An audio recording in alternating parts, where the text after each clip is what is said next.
Materi kali ini adalah materi terakhir teori tentang pengenalan fundamental dari coding dan programming dan pengenalan computer science yaitu CS50. Kunci penting dari coding dan programming adalah memahami bagaimana cara komputer berpikir. Dan setelah beberapa video, setelah beberapa materi, maka kita sudah tahu bahwa cara berpikir komputer itu sistematis, detail, rinci. Dan komputer tidak seperti manusia, komputer itu tidak memiliki inisiatif. Yang dilakukan oleh komputer itu hanya berdasarkan rekaman memori, berdasarkan masukan dari seorang programmer. Nah, perjalanan kita pertama paham bahwa sistem komputer adalah biner. Nah, dari pemahaman ini kita juga perlu memahami penggolongan bahasa. Jadi dalam belajar bahasa program, maka kita harus tahu tipe data dalam berbagai bentuk pemetaan sesuai kebutuhan. Terus kita juga harus memahami apa itu building block, seperti telah dijelaskan di materi sebelumnya, ada fungsi, ada kondisional, ada ekspresi boolean, ada loop, ada variabel, dan lain-lain. Nah, setelah paham dengan fundamentalnya, selanjutnya kita akan langsung praktek memahami semua teori-teori yang sudah kita bahas di video-video sebelumnya. Kita praktekkan dalam satu bahasa program visual yang akan lebih mudah dipahami. Meskipun visual, namun pada dasarnya itu hanyalah bentuk lain dari kode-kode digit yang sudah pernah kita pelajari sebelumnya. Nah, kalau kita melihat angka-angka yang banyak ini, 0101 yang sedemikian banyak dan kompleks, ini sebenarnya mengkomunikasikan apa? Nah, angka 01 deretan yang banyak ini dan kompleks ini ternyata hanya merepresentasikan hello world. Jadi angka-angka 01 yang banyak tadi itu hanyalah untuk mengeluarkan output hello world, yang nanti ke depannya kita tidak akan dipusingkan lagi dengan 0 dan 1, melainkan kita akan belajar sintaks seperti ini. Jadi untuk output hello world cukup ketikkan printf. Nah, printf ini adalah sebuah fungsi yang akan memberikan instruksi untuk menampilkan output hello world. Dan nanti kita akan mempraktekkannya di cloud milik CS50. Jadi kita tidak perlu menginstal Visual Studio Code di komputer kita. Hal ini tentunya akan mempermudah, kita tidak dipusingkan dengan hal-hal yang kompleks karena tujuan kita tetap pada pemahaman algoritmanya.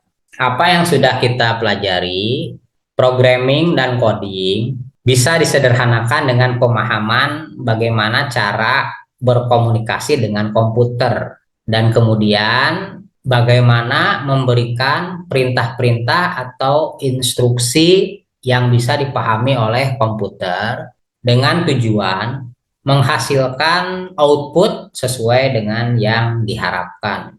Kita juga sudah paham bahwa komputer hanya memiliki dua kondisi, yaitu ada listrik dan tidak ada listrik.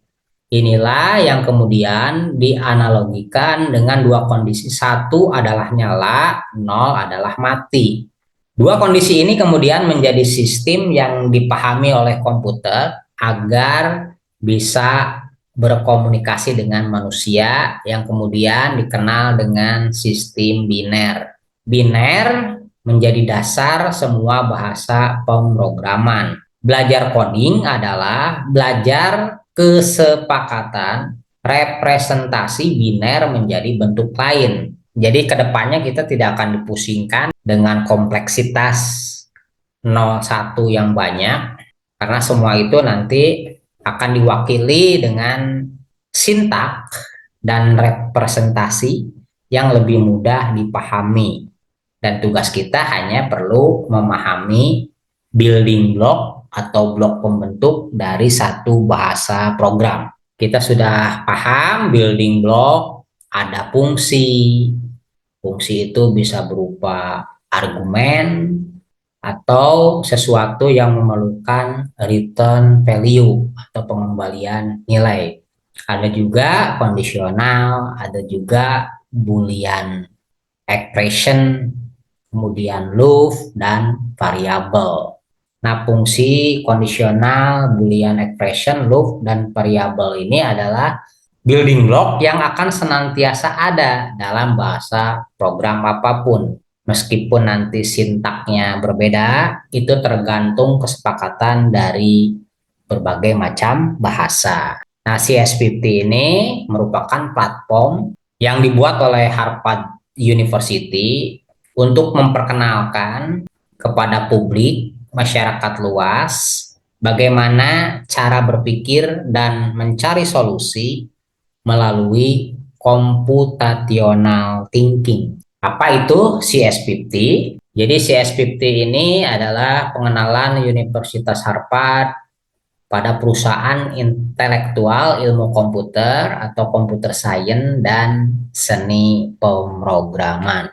Jadi Harvard berusaha memperkenalkan perusahaan intelektual ilmu komputer atau computer science dan seni pemrograman kepada masyarakat luas atau kepada mahasiswa Harvard secara keseluruhan. Computer science ini merupakan bidang yang sebagian besar orang mungkin merasa ini suatu keilmuan yang harus dijauhi karena ada kesan bahwa belajar computer science itu haruslah yang jenius atau sosok si kutu buku, introvert, kacamata tebal, antisosial, dan berbagai kesan saintis yang sepertinya computer science ini bukanlah bidang yang harus dipelajari oleh semua orang. Namun seiring berjalannya waktu, setiap orang saat ini tidak ada yang bisa lepas dari yang namanya teknologi. Dan setiap teknologi modern itu pasti di dalamnya ada program komputer. Nah, ini menjadi alasan yang kuat bahwa semua orang, terutama mahasiswa, wajib belajar computer science. Bahkan para pebisnis, entrepreneur, saat ini tidak bisa lepas dari teknologi. Ada banyak platform-platform yang membantu bisnis agar lebih berkembang. Nah, tentunya untuk menguasai platform ini, pemahaman computer science menjadi hal yang wajib dikuasai. Jadi sebenarnya apa sih computer science itu? Computer science itu sebenarnya hanyalah cara berpikir atau cara memecahkan masalah yang memiliki tujuan umum. Jadi computer science itu hanyalah way of thinking atau way of solving problem, suatu cara untuk berpikir, suatu cara untuk memecahkan masalah. Adapun pemikiran komputasional secara sederhananya adalah bagaimana berpikir seperti komputer. Nah, semua pelajaran computer science ini bisa diterapkan pada berbagai macam bidang. Sehingga dengan versi komputasi untuk menyelesaikan masalah-masalah di bidang lain, kita bisa lebih metodis dan lebih berhati-hati. Belajar CS50 akan membantu membersihkan proses berpikir teman-teman dan bisa menerapkannya dalam berbagai bidang di luar teknologi. Jadi teman-teman bisa lebih mengekspresikan diri dengan cara yang lebih tepat atau precisely, benar atau correctly, dan secara lebih umum teman-teman akan lebih menguasai ide bahkan cara berbahasa yang lebih tertata, terarah, sistematis. Nah, untuk memecahkan masalah ini, kita akan memiliki satu blueprint metode untuk pemecahan masalah. Pembelajaran computer science akan membantu membersihkan proses berpikir. Yang terpenting dalam belajar computer science adalah bukan titik pencapaian yang dibandingkan dengan orang di luar sana.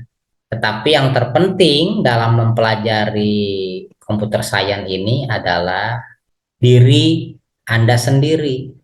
Titik di mana Anda ketika belum mengenal ilmu ini dan titik setelah Anda mengenal ilmu ini, apa perbedaannya? Jadi perbandingannya diri Anda sebelum dan diri Anda sesudah, bukan membandingkan dengan orang lain. Makanya dalam pembelajarannya, tiap prosesnya itu dinikmati, dipahami dengan betul-betul. Sehingga nanti secara tidak sadar Anda akan berada di satu titik yang Anda sendiri tidak akan pernah menyangka akan sampai di titik itu. Karena ada banyak hal yang akan kita pelajari, perjalanan kita masih panjang. Kita sudah paham bagaimana merepresentasikan angka, kita sudah paham bagaimana merepresentasikan huruf, kita juga sudah paham bagaimana merepresentasikan warna, gambar, video, audio atau suara. Kita juga sudah belajar bagaimana menulis algoritma dengan contoh mencari kontak telepon. Nah, berikutnya kita akan belajar di materi berikutnya bagaimana cara menulis kode, bagaimana cara memecahkan masalah, bagaimana cara memprogram atau memberikan instruksi pada komputer. Kita akan belajar program dalam bahasa C, kita akan belajar program dalam bahasa Python, kita akan belajar program dalam SQL, kita juga akan belajar program dalam bahasa JavaScript. Namun sebelum memasuki semua bahasa-bahasa program yang menggunakan sintak, kita akan mendekatinya dengan pendekatan yang ramah dulu, yaitu melalui script. Di materi selanjutnya kita akan mempelajari program visual menggunakan script. Tentunya fokusnya tidak ke bagaimana cara menggunakan script, tapi script ini dipakai untuk lebih memperdalam bagaimana cara komputer berpikir. Baik untuk materi fundamental computer science, coding dan programming ini selesai sampai di sini. Di materi-materi selanjutnya kita akan banyak praktek. Sampai bertemu di video selanjutnya, yaitu pemrograman visual dengan menggunakan Scratch.